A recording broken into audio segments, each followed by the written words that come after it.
அண்மைய நாட்களில் நானும் பார்த்து கொண்டேன்.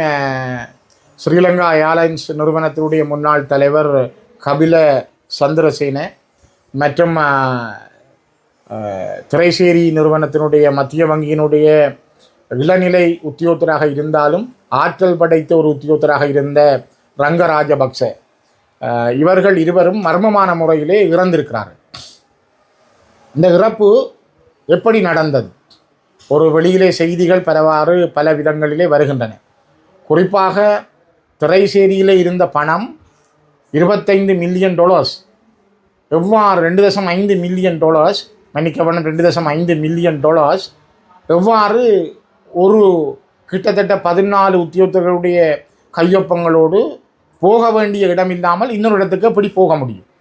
இப்போ இலங்கையினுடைய கணக்கு பகுதி, திரைசேரி, மத்திய வங்கி, அங்கே பணியாற்றுகின்றவர்கள் எல்லாரும் இருக்கக்கூடியதாக இவ்வாறான பணம் கைமாறி இருப்பது என்பது இலங்கை ஊழல்களிலும் கொள்ளையடிப்பதிலும் இருந்து அரசாங்கங்களை விட அங்கிருக்கிற உத்தியோகத்தர்கள் தான் மிக கைதேர்ந்தவர்கள் என்ற செய்தியை அது சொல்லியிருக்கிறது. அவை அவருடைய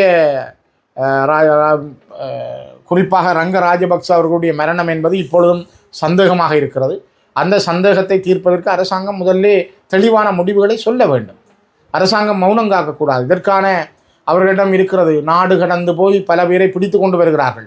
போதை வஸ்து கும்பல்களை கொண்டு வருகிறார்கள். ஏன் இங்கிருந்து சென்று போய் பல பேரிடம் விசாரணை நடத்துகிறார்கள். பிரான்ஸ், அமெரிக்கா எல்லாம் சென்று அப்படியானவர்களுக்கு வீட்டுக்குள்ளே நடக்கின்ற கொள்ளையை உடனடியாக பிடித்து சட்டத்துக்கு முன்னே நிறுத்த இந்த அரசாங்கத்தால் முடியும். அதை அவர்கள் செய்யவில்லை என்றால் அரசாங்கத்துக்கும் இதில் ஏதோ பங்கு இருக்கிறது என்றுதான் இன்று மக்கள் உணர தலைப்படுகிறார்கள்.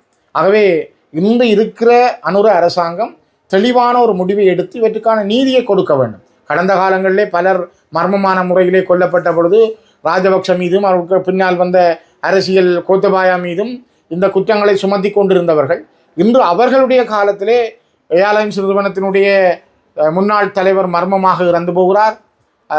மத்திய வங்கியினுடைய மிகப்பெரிய உத்தியோகத்தர் அதனை உண்மையை சொன்ன காரணத்துக்காக அவர் கொல்லப்பட்டிருக்கிறார். ஆகவே இந்த உண்மைகள் எல்லாம் வெளியிலே வர முதல் அவர்கள் கொல்லப்படுகிறார்கள் என்றால் இவற்றுக்கு உடனடி நீதியை தேடி அவர்களுக்கு நடந்த கொலைகளுக்கான நீதியை நிலைநாட்ட வேண்டிய பொறுப்பு அரசாங்கத்துக்குரியது. இதிலிருந்து அரசாங்கம் மாற முடியாது. யார் அரசாங்கமாக இருந்தாலும் அவர்கள் உடனடியாக இதில் வெளியிலே கொண்டு வர வேண்டும். இல்லையேல் அனுர அரசாங்கம் மீதும் அவர்களுடைய அமைச்சர்கள் மீதும் அவர் கொண்டிருக்கின்ற அவருடைய ஒவ்வொருவர் மீதும் மக்களுக்கு இருக்கிற நம்பிக்கைகள் மெல்ல மெல்ல சிதறி கொண்டு போகிறது என்பதை அவர்கள் உணர வேண்டும்.